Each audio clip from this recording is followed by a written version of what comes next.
तो ये test number 13 है ना।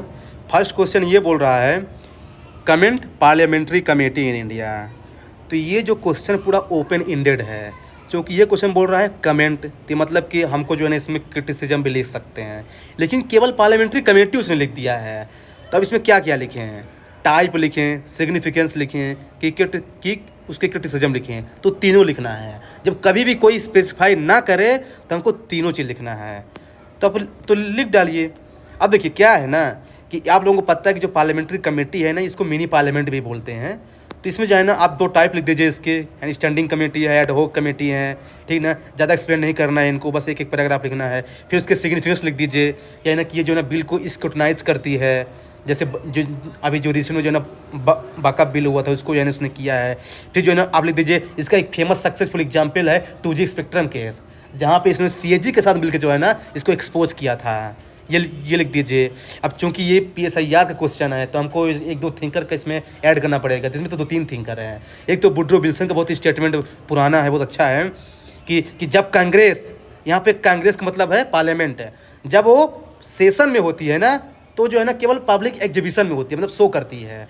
लेकिन जब वो कमेटी सिस्टम में होती है ना तब वो रियल में काम करती है। तो ये ना वुड्रो विल्सन ने बोला था, है ना। या तो आप सुभाष कश्यप को डाल दीजिए स्टेटमेंट कि जो रियल फंक्शनिंग का पार्लियामेंट जो है ना ये तब स्टार्ट होता है जब हाउस खत्म हो जाता है, क्योंकि हाउस के खत्म होने के बाद ही कमेटी का सिस्टम स्टार्ट हो जाता है। तो ये है, तो बस यही है। फर्स्ट क्वेश्चन कंप्लीट हो गया।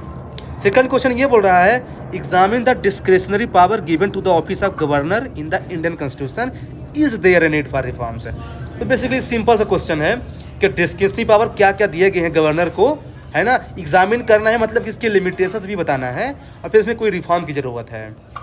तो देखिए आपको पता ही है कि जो है ना गवर्नर का जो डिस्क्रिशनरी पावर है ना वो प्रेजेंट से वाइड है, क्योंकि इसको 2 है, एक कॉन्स्टिट्यूशनल भी है और एक है सिचुएशनल भी है। तो कॉन्स्टिट्यूशनल में क्या क्या आएगा, एक तो है ना ये प्रेजेंट के लिए बिल रिजर्व कर देता है ना, आर्टिकल 200 के अंदर। तो इसका जो 2023 में इसने किया था तमिलनाडु में, पावर का मिसयूज़ किया था इसने। फिर हंग असेंबली के केस में ये अपॉइंट करता है अपने मनमानी से जिसको मन करता है ना। तो जैसे इसने किया था कर्नाटका में 2018 में। फिर जो है ना ये जो है ना काउंसिल मिनिस्टर को डिजॉल्व कर देता है, जैसे 2016 में किया था, है ना। तो ये आपको दिखाना है कि कहाँ जो है ना डिस्क्रिशनरी है, कहाँ सिचुएशनल है। लेकिन देखिए अब यहाँ पे क्या है ना कि इसमें लिखा है क्योंकि वो एग्जामिन, तो मैंने आपको ये भी लिखना है जो है ना कि पुंची कमीशन और सरकारी कमीशन ने इसमें कुछ रिकमेंडेशन दिया है, अपना रिकमेंडेशन नहीं डालना है। उसने बोला कि इसका टेन्योर को फिक्स करो और कमेटी बनाओ अपॉइंटमेंट के लिए, बस हो गया। फिर इसका एक फेमस स्टेटमेंट है BR अम्बेडकर का, उन्होंने कहा था कि गवर्नर का डिस्कशन अच्छी चीज़ है पर इसकी डिस्कशन जो है ना सेंटर की डिस्कशन नहीं बननी चाहिए कि वो सेंटर के डायरेक्शन से काम करे, अपने हिसाब से काम करे। हाँ, और सेकंड और 7th क्वेश्चन सेम ही है। थर्ड क्वेश्चन है the speaker represent the freedom and dignity of the house. अब देखिए ये भी है ना, तो देखिए अब क्या है ना बहुत जनरल लग रहा है ना, तो क्या है ना कि इसमें केवल फंक्शन बस नहीं लिख देना है, हमको वो पॉइंट लिखना है जो 2 चीज़ को ज़्यादा सेटिस्फाई करेगा, एक तो फ्रीडम ऑफ द हाउस और एक डिग्निटी ऑफ द हाउस। तो इंट्रोडक्शन तो ठीक है, सिंपल लिख दीजिए। फिर लिखिए तो ये फ्रीडम कैसे इंश्योर करता है कि जो MP MLA को पार्लियामेंट्री प्रिविलेज दिया गया है उसको प्रोटेक्शन करने की जिम्मेदारी किस में है, स्पीकर के पास। तो ये तो कर रहा है कि फ्रीडम को मैनेज कर रहा है ये आर्टिकल 105 के अंदर। फिर लिख दीजिए कि ये कैसे जो है ना डिग्निटी को इंश्योर करता है। तो आपको पता है कि ये स्पीकर जो है ना राजा होता है हाउस का। तो क्या है ना कि ये इंश्योर करता है कि जो माइनॉरिटी है ना उनकी वॉइस को यानी उनकी आवाज़ को मेजोरिटी लोग सप्रेस ना कर पाए, मतलब क्या है डिग्निटी को तो इंश्योर कर रहा है। तो ये 2 मेजर पॉइंट लिखना है। फिर इसका जो है ना आप और भी रोल लिख सकते हैं, जैसे एंटी डिफेक्शन है उसमें डिसाइड करता है ये। फिर सुप्रीम कोर्ट देखिए जहाँ भी पॉसिबल हो सुप्रीम कोर्ट का जजमेंट जरूर लाइए। तो यहाँ पे सुप्रीम कोर्ट का एक जजमेंट है कि हो तो होलोहन केस में कि जो स्पीकर का जो डिसीजन है ना एंटी डिफेक्शन को लेकर के ये जुडिशियल रिव्यू के अंदर आता है। फिर सुभाष कश्यप का लिख दीजिए स्टेटमेंट कि जो ऑफिस ऑफ स्पीकर है ना ये हाईएस्ट सेक्रेड ऑफिस है इन पार्लियामेंट्री डेमोक्रेसी। बस हो गया। ऐसे ही 4th क्वेश्चन है। 4th क्वेश्चन ये बोल रहा है कि judicial review not judicial supremacy is the corner stone of Indian democracy, critically examine with reference to article 141। तो देखिए आपको पता है कि जुडिशरी जो है ना उसके कई सारे फंक्शन हैं, एक है जुडिशियल रिव्यू है, एक जुडिशियल ओवर रीच है। तो ये जुडिशियल ओवर रीच जो है ना, यही जुडिशियल सुपरमेसी है, जो कि डेमोक्रेसी के लिए सही नहीं है। लेकिन जो जुडिशियल रिव्यू है ना, ये अच्छी चीज़ है। तो पहले आपको ये प्रूव करना है कि जुडिशियल रिव्यू जो है ना कैसे अच्छी चीज़ है। तो बताइए, जो फार्मर बिल आया था 2020 में, वहाँ पे सुप्रीम कोर्ट ने अच्छा किया। केशवानंद भारती केस में सुप्रीम कोर्ट ने अच्छा किया। ये दो एग्जाम्पल जहाँ पे उसने अच्छा किया। फिर एक ही कहाँ उसने मिसयूज किया, मतलब कहाँ पे अपने उसने लिमिट्स को क्रॉस किया है। तो आप लिख दीजिए कि बिहार में जो लिकर बैन करवा दिया था सुप्रीम कोर्ट ने, ये उसका काम नहीं था, ये पार्लियामेंट का काम है। और जब व्यापम स्कैम हुआ था, ये एग्जीक्यूटिव का काम था, इसका काम नहीं था। वहाँ पर उसने क्यों इंटरफेयर किया है? तो ये जो है ना कुछ स्टेप हैं जो जुडिशल सुप्रीमेसी को बताते हैं, जो कि डेमोक्रेसी के लिए बिल्कुल सही नहीं है। आपको ऐसा प्रूव करना है ना। और इसी को जो है ना प्रताप भानु मेहता बोलते हैं जुडिशियल बारबेरिज्म या फिर जुडिशियल टायरनी, जो भी बोलना है आप बोल दीजिए।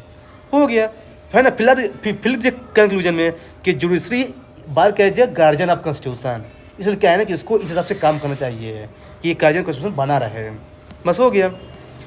फिर ऐसे फिफ्थ क्वेश्चन ये बोल रहा है कि both minority and collision government, नहीं अच्छा ये सिक्स क्वेश्चन है, both minority and collision government in India have increase the importance of present position.